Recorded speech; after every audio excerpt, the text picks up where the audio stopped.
Tuhan memberkati engkau dan melindungi engkau. Tuhan menyinari engkau dengan wajah-Nya dan memberi engkau kasih karunia. Tuhan menghadapkan wajah-Nya kepadamu dan memberi engkau damai sejahtera. Amin. Shalom Bapak Ibu yang terkasih dalam nama Tuhan Yesus Kristus. Pada saat ini saya ingin menyampaikan firman Tuhan yang terambil dari Filipi pasal yang ke-4 ayat yang ke-13.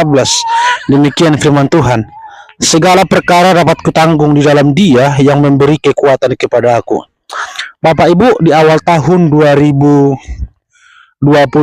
ini, tepatnya hari ini adalah tanggal 4 Januari 2025, dan masih banyak perjalanan yang akan kita hadapi di tahun 2025 ini.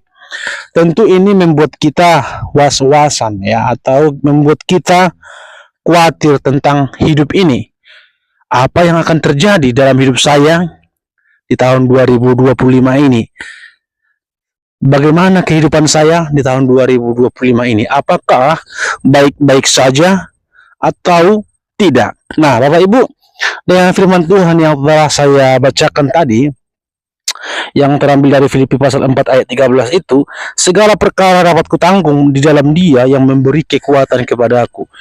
Nah, di sana dikatakan apapun, bisa dikatakan segala perkara, apapun perkaranya ya, apapun perkaranya dapat ku hadapi di dalam Yesus yang memberi kekuatan kepada aku. Ini yang menjadi kekuatan bagi kita di dalam menghadapi tahun 2025 ini, sehingga ketika kita menjalani kehidupan kita di tahun 2025 ini, selangkah demi selangkah, kekhawatiran demi kekhawatiran yang kita hadapi, tetapi janji firman Tuhan saat ini memberikan kita kekuatan bahwa perkara apapun itu, segala perkara, ya segala sesuatu masalah, ya kita dapat hadapi jikalau Allah yang sudah memberi kekuatan itu, karena Allah yang sudah memberikan kekuatan itu di dalam diri kita. Tentu kalau sudah Allah di pihak kita, Bapak Ibu, siapa yang dapat melawan kita? Kalau Allah sudah bersama-sama dengan kita, siapa yang bisa melawan kita? Ketelanjangankah? Ya, banyak masalah lain apakah? Ya, pembunuhankah? Perampokankah? Masalah masa depan, pasangan hidup, atau kekeluargaan yang bagaimana?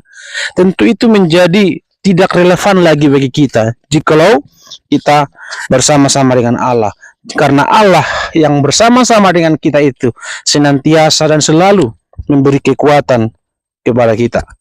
Bapak Ibu yang terkasih dalam nama Tuhan Yesus, kalau kita melihat ke belakang, ya tentu juga banyak masalah yang kita hadapi. Banyak masalah-masalah secara khusus di tahun 2019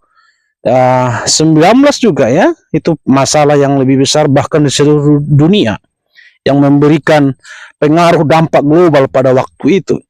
Tetapi kita bisa berkaca juga bahwa kita juga bisa melewatinya. Karena apa? Karena kita bersama-sama dengan Allah. Demikian juga seharusnya pemikiran kita menghadapi di tahun 2025 ini, yang dimana kita belum bisa melihat, belum bisa dan belum ada gambaran apapun tentang kehidupan di tahun 2025 ini. Tapi percayalah, kalau Allah yang besar itu sudah ada di pihak kita, bersama-sama dengan kita, Immanuel yang senantiasa beserta kita, kenapa lagi kita masih memiliki rasa khawatir di dalam kehidupan ini? Oleh karena itu, Bapak Ibu terkasih, kiranya firman Tuhan yang telah saya baca dari Filipi pasal 4 yang ke-13 ini memberikan kita kekuatan supaya apapun masalahnya, apapun problema yang akan kita hadapi di tahun 2025 ini, kita pasti bisa hadapi jikalau kita bersama-sama dengan Allah. Tetapi kuncinya di situ ialah bukan masalah yang sebesar apa, bukan. Masalahnya ialah apakah kita bersama-sama dengan Allah atau tidak. Nah, itu menjadi masalahnya, ya. Kalau masalahnya kecil aja pun kita bisa hancur kalau kita tidak bersama-sama dengan Allah. Demikian juga sebaliknya. Kalau sebesar apapun itu masalahnya, kalau kita sudah bersama-sama dengan Allah, kita bisa hadapi semuanya. Jadi kata kunci di sini ialah apakah kita sudah ada di dalam Allah atau Allah di dalam kita.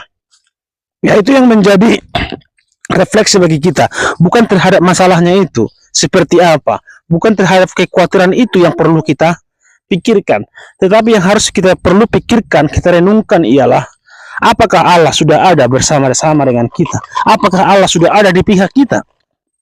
Kalau tidak ada, kalau belum ada, atau kita belum percaya kepada Allah, itu yang menjadi introspeksi. Sekarang percayalah kepada Allah, percayalah kepada Yesus, maka Allah akan bersama-sama dengan kita, akan senantiasa menolong kita.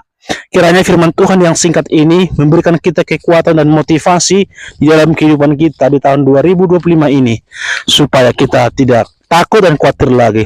Yang terpenting ialah bukan masalahnya seperti apa, tetapi yang terpenting adalah apakah Allah sudah ada di dalam kehidupan kita. Tuhan Yesus memberkati. Shalom.